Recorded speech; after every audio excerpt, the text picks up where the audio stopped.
To uninstall an app on POCO M8 5G, we have a couple of ways that allow you to do so.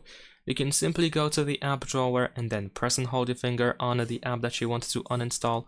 So I'm gonna press and hold on this one, and then we can tap on this trash icon in here and confirm your choice. There we go, the app is uninstalled.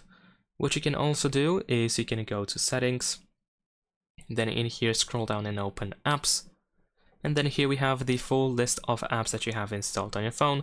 So you can choose whichever app you want to uninstall. And let's say I'm gonna choose, maybe not Google Apps, but let's say we're gonna choose something like maybe OneDrive. And then over here we can tap on uninstall in order to confirm our choice. And the third option is to use the security app and go to deep clean.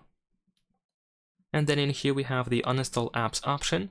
And you can select apps that you want to get rid of. So you can choose whichever app should be uninstalled, and you can select multiple apps at once, and then tap on uninstall button and confirm your choice.